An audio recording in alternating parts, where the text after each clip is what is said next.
Better Daily, where we work hard in our minds, bodies, and our spirits to become 1% better every single day. Download the app and join our Betterment family at betterdaily.live to catch the video version of these podcasts. Here's your host and my dad, Alex Van Houten.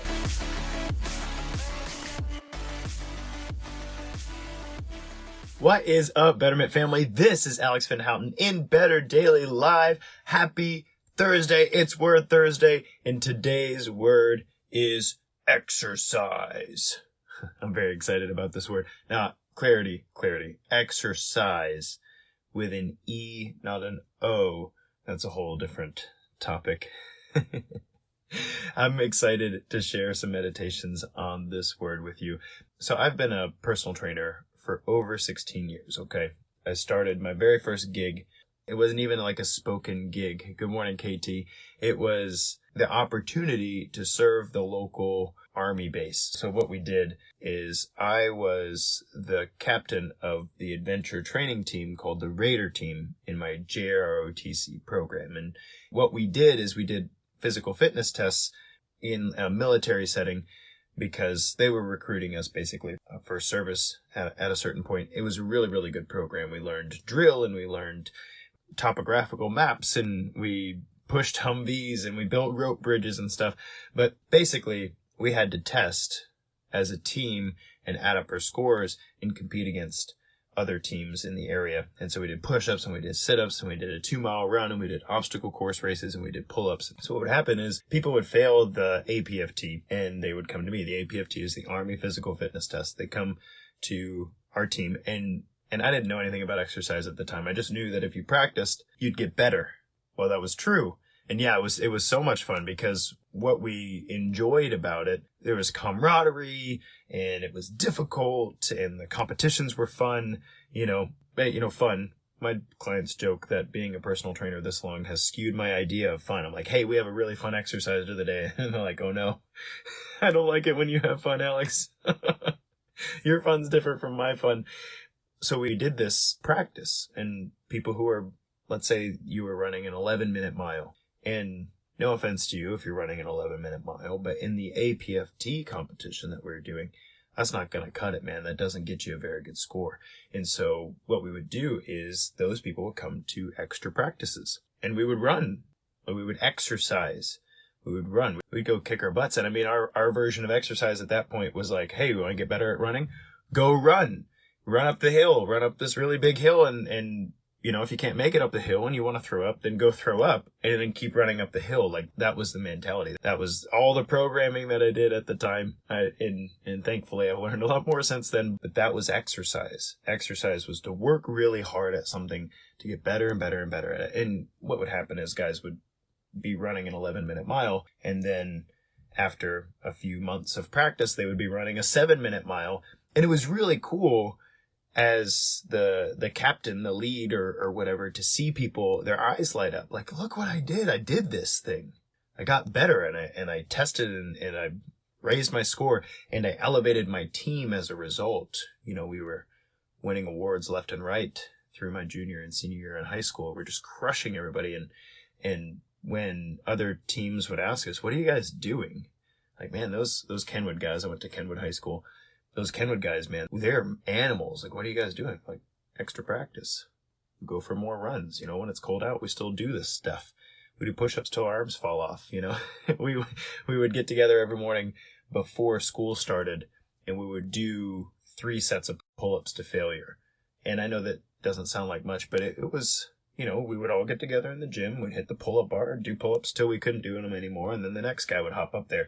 And that was our rest, and we would go through that, and then we would go to class, and that was a thing. We were the guys who showed up early to school to knock our pull-ups out, and so we got better. And so I'm telling you this because the word exercise is often misused in the diet and exercise industry, because many people. I was working with a young lady recently, and she's like, "How many calories do you think this workout burned?" Because in her mind, exercise is to offset an overconsumption of food in terms of calories, right? So how many calories did I burn is a very important question to her. I had this question very often when I was working in the large gym chain side, people would come up to the desk when I was programming for clients, or they would come up in the middle of my workout or a session with somebody, and they'd be like, hey, which one of these cardio machines burns the most calories? And that's what they would ask me. Good morning, Robin. Good to see you. And what that meant was they were looking for exercise to be a way to offset overeating food. And you hear this in like obesity literature, or even in medical advice. Hey, you need to eat less and exercise more. So people would say the word exercise, but they didn't mean the same thing I meant when I said exercise. I would say, what kind of exercise do I need to do to burn the most calories? And when I say, hey, we need to work on our exercise program, what I meant, and later what I learned to articulate, what I meant is, I don't care about the calories you're burning. What I care about is whether or not you're getting better. One of my clients would say that I taught her the difference between just exercising, to be like to move your body strenuously, let's say, just exercising, and training, which was to move your body in such a way as to progress over time without injuries and with increasingly greater proficiency. And so this word exercise is a hard word, because right now in our culture and our understanding of, quote, exercise, many people use the word exercise like I would use the word activity. And the reason this matters, what I would say about it is, this is my job. This is what I do. I exercise regularly for me, and I teach other people how to exercise. And when people often say, what's the best exercise to burn calories, or what do I need to do for my exercise, quote unquote, they generally mean what I would call activity. Activity is the movement of your body in a way that's healthful, maintaining, not too strenuous. In fact, it doesn't create any adaptation at all, except the adaptation to continue being active. That's what activity is. So if you get on a treadmill or whatever and you walk for 3 miles and you're I burned 300 calories, that's activity. I got 29,000 steps yesterday between training my clients and I got my run in. That would be exercise. We'll talk about that in a second. And volunteering at our VBS. It was a very active day. That was activity, most of it. The only exercise in my day, in my 29,000 step day, was my 5-mile run. That's exercise. Activity is moving your body in a maintaining and healthful way that's not terribly strenuous. Maybe you're sweating. If you're in great shape, maybe you're sweating. It's relative for each of us. My walk around the block is activity, whereas I have a client who's really wrestling with their VO2 and really wrestling with their leg muscles and stuff, and a half-mile walk for that client is exercise. So what's exercise? What makes moving my body strenuously exercise? The key is adaptation. Exercise is moving your body in such a way that it requires your body to adapt and become stronger and more endurable in order to continue that trajectory. Okay? Activity, you can think of it as maintenance. It's good to be active. It's much better to be active than it is to be sedentary, right? But exercise requires us to push ourselves in a way that either we haven't before or that the muscles aren't used to at the moment. Exercise makes you better over time. That's another thing. Something happens in the exercise world sometimes where people will work out really hard, right? And they'll move, and it's very, very difficult, and they're doing burpees and throwing bars over their head and all of the things, right? And they're sweating and they're breathing hard, and they're like, man, I got great exercise. Whether or not that was intense activity or exercise has everything to do with whether or not you adapt, whether or not you recover, whether or not you become better over time.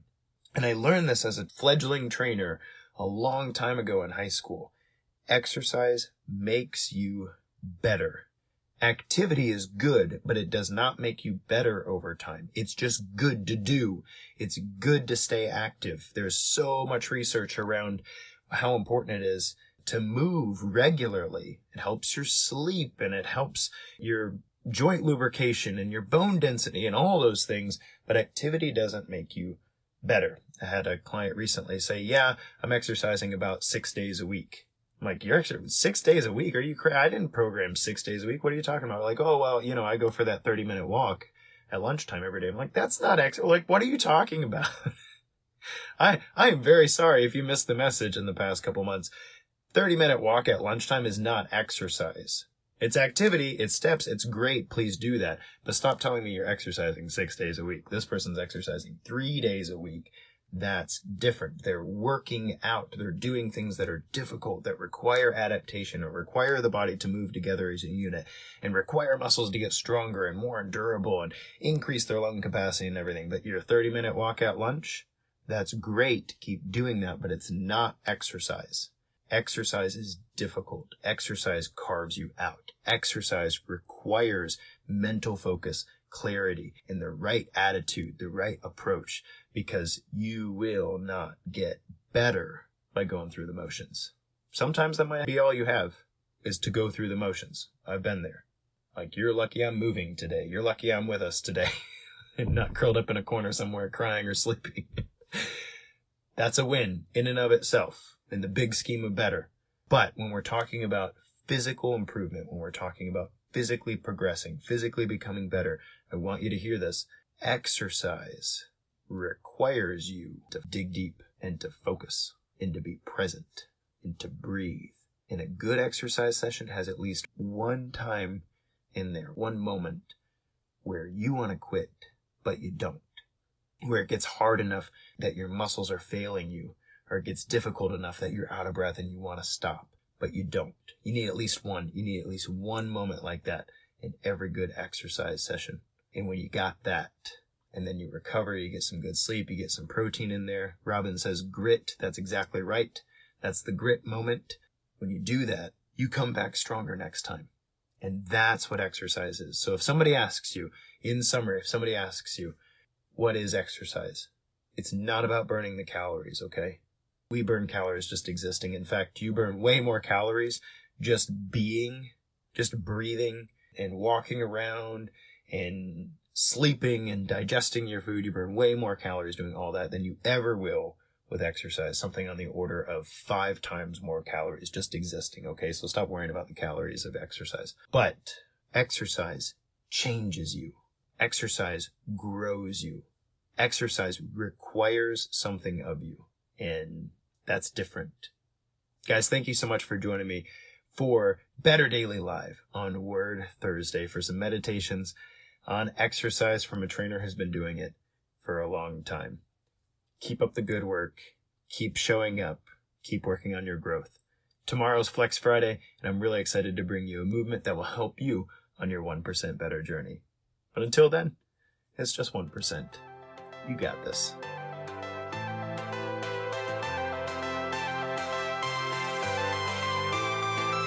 Thank you for joining us for your 1% Better today. Don't forget to subscribe for the podcast. Leave us a raving review to tell others how Better Daily has helped you in your journey. If you want more Better Daily, download our app and join our Betterment family at betterdaily.live. Use code POD to get 25% off your subscription. That's POD, all caps, to save 25% on your subscription. We all have a cross to carry. It's later when we do it together. Go to betterdaily.live today.